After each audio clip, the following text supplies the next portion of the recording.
সরকার জনবিচ্ছিন্ন হয়ে ফ্যাসিবাদের দিকে এগোচ্ছে।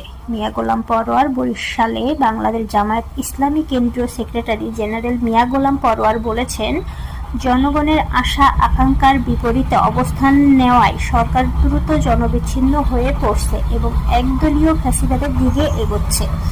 শনিবার 23শে মে বরিশাল মহানগর জামায়াতের আয়োজনে 2 দিন ব্যাপী রুকুন টিসির শেষ দিনে প্রধান অতিথির বক্তব্যে তিনি এসব কথা বলেন। তিনি বলেন, গণভোটে জনগণের মতামত উপেক্ষা করে সরকার অপ্রয়োজনীয় রাজনৈতিক সংকট তৈরি করেছে। সরকারের বিভিন্ন সিদ্ধান্তে জনগণ হতাশ হয়ে পড়ছে। মন্ত্রী এমপিদের জনগণের প্রতিক্রিয়ার মুখে পড়তে হচ্ছে বলেও মন্তব্য করেন তিনি।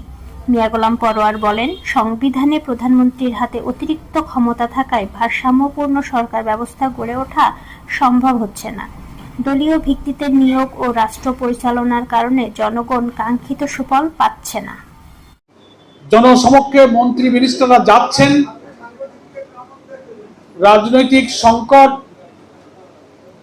এত জটিলতর হচ্ছে যে যারা ভুয়া বলতেছে তাদের সামনে পড়ে মুখোমুখি পড়ে তাদের চেহারাগুলো বিবর্ণ হয়ে যাচ্ছে, মন খারাপ হয়ে যাচ্ছে, ফ্যাকাশে হয়ে যাচ্ছে, দুশ্চিন্তাগ্রস্ত হয়ে যাচ্ছে। এটা তো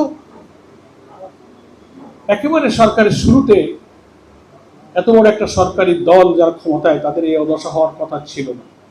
এটা হওয়ার কারণ হলো ওনারা নিজেরাই জনগণের কাছে দেওয়া প্রতিশ্রুতি নিজেরাই ভঙ্গ করেছে।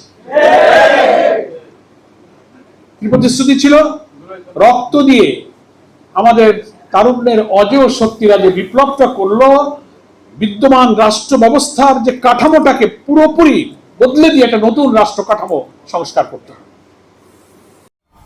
তিনি আরো বলেন, 33টি রাজনৈতিক দল আলোচনার মাধ্যমে জুলাই সনদে একমত হয়েছিল। গণভোট ও জাতীয় নির্বাচন একই দিনে হওয়ার বর্তমান পরিস্থিতি সৃষ্টি হয়েছে বলেও মন্তব্য করেন তিনি।